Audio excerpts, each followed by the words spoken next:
And hello everybody, welcome back to the channel guys, I hope you're all well. Before we do get into today's video, as always, please do smash that like button and subscribe to the channel for daily Liverpool content. Guys, in today's video, as always, we are going to be going over all the latest Liverpool news from the last 24 hours. That includes a bit of transfer news with regards to Jeremie Frimpong, so don't go anywhere. It's from a decent source, so we'll get to that a bit later on. But Arne Slot is yet to be officially unveiled in his role at Liverpool as head coach, and a new update on social media has explained where the Dutchman has been.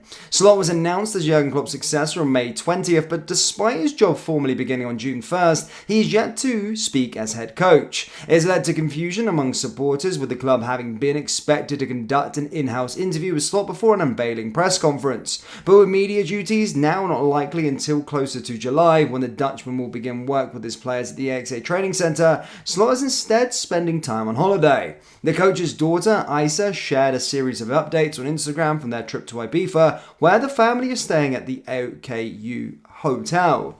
Slot and his wife, Marijam, were pictured alongside Isa at the pool area, while they also took in a meal at Zuma, a Japanese restaurant on the island. This explains why the new head coach has been so quiet as he nears the end of his second week in the job, and could also suggest the lack of media from the club side too. Following a busier than usual end to the campaign as Klopp and his staff and high-profile players such as Thiago and Joel Matip departed, Liverpool's media team will also be enjoying a well-deserved time off. Things can be expected to kick back into gear in the coming weeks, however, as CEO of football Michael Edwards and sporting director Richard Hughes work on plans for the season to come.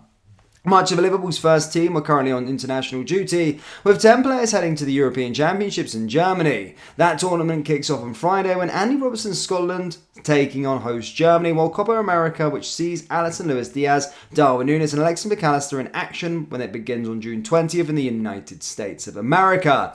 So yeah, a bit of an update with regards to our manager. Fans obviously starting to get a bit impatient and are wanting to sort of see what the heck he has been. Now, moving on to another bit of news, guys. Liverpool have banked further profit on a player who left the club 8 years ago. Yes, with Luis Alberto replacing Philippe Coutinho at Al Duali SC in Qatar. Alberto spent 3 years on the books at Liverpool, but only featured 12 times for the first team, taking in loans at Malaga and Deportivo before joining Lazio. It was at Lazio where he established himself as one of the most productive midfielders in Europe, with 52 goals and 79 assists in 307 appearances for the Italian club.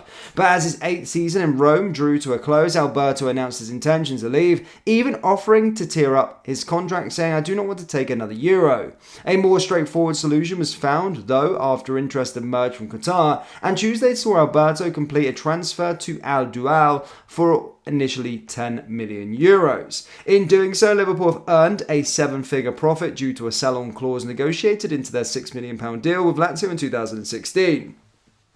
The details of that deal sell-on clause was vague, with the percentage cited as 12% and 25% since the midfielders switched to Qatar. But it was reliably reported upon his departure to Lazio 8 years ago that Liverpool would receive 30% of any future fee, which would be around £2.5 million. Alberto's move to Al Dual comes following the end of Coutinho's loan spell, with the Brazilian now expected to depart Aston Villa and rejoin boyhood club Vasco da Gama. So yeah, again, nice to land a bit of profit 8 years ago, and that's a little 7-figure windfall and around 2.5 million quid. So yeah, not too bad at all with regards to that. Hopefully goes away with helping us in the transfer window. Now, moving on to the internationals, guys. Conor Bradley's rise continued on Tuesday night with 2 goals in 7 minutes for Northern Ireland, having taken up an interesting new role for his country. Yes, reflecting on the season just gone in an interview with the Belfast Telegraph, Bradley said, "All my dreams came true in the past 12 months. Having returned from a breakout loan at Bolton, the young right-back went on to make 23 appearances, including 17 starts, scoring his first senior goal and registering 6 assists. His impressive form continued this week after he scored both goals in a 2-0 victory over Andorra, winning the clash for Northern Ireland in the space of 7 minutes. Very good there from Bradley. Elsewhere on Tuesday, Diogo Jota and Kelleher faced off as Portugal beat Republic of Ireland 3-0 in their final friendly before the Euros. Kelleher started his second second of 2 post-season friendlies, but was beaten 3 times, including a Cristiano Ronaldo strike laid on by Jota. Jota is not expected to start when Portugal kick off Group F against the Czech Republic on Tuesday night, though the 27-year-old made his mark in the build-up with a goal and assist in 2 45-minute appearances. So, yeah, there's a bit of an international roundup for you, ladies and gentlemen. And as you can see, the Liverpool boys doing very, very well indeed. Now, moving on to some transfer news, guys. You can read there in the old title. It's been very, very quiet in the Liverpool space, which has not been that great for us. And to be fair, I think most of our sort of transfer business will probably conclude after the Euros. It has been very, very quiet. If you compare it to this time last year, you know, it's night and day. We were so busy this time last year, you know, rumours and deals and all the rest of it. However, there's been a few things emerge. Firstly, Vincent Kompany apparently wants to sign Joe Gomez. Again, that's coming from English sources and German sources. And keeping on to the German sources, guys, the more exciting news, Liverpool are highly interested in signing Jeremie Frimpong, according to reputable sources out in Germany. Of course, Jeremie Frimpong had a stellar season out in the Bundesliga with Bayer Leverkusen as they did the invincible double.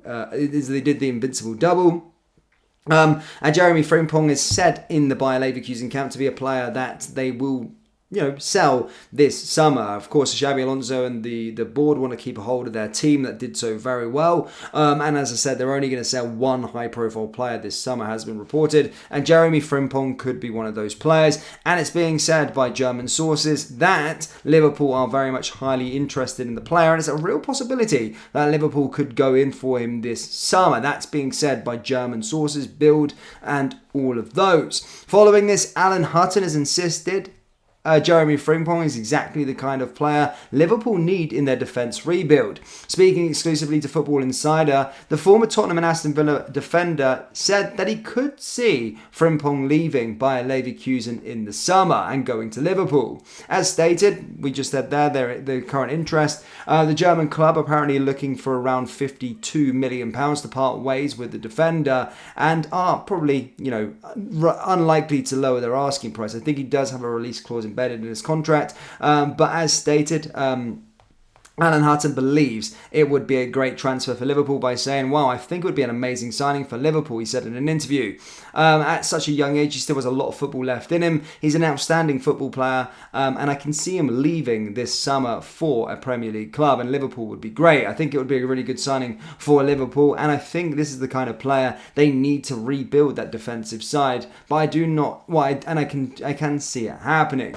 Of course, we are going into a bit of a defensive rebuild, and Jeremie Frimpong would be one that would tick boxes. Of course, yes, people would say he plays sort of right back, but of course with Trent Alexander-Arnold potentially moving into the midfield, it could be a potential option. But Alan Hutton has backed us to sign him, and of course German sources have stated that we are interested in the player. But as always, guys, take everything with a pinch of salt at this moment in time, because things just don't look like they're speeding up anytime soon. I'm really, really waiting for stuff to happen. But Liverpool fans, that's all I've got for you guys. As always, please do smash the old like button and subscribe to the channel for daily Liverpool content. And I'll see you all next time. Take care. Peace.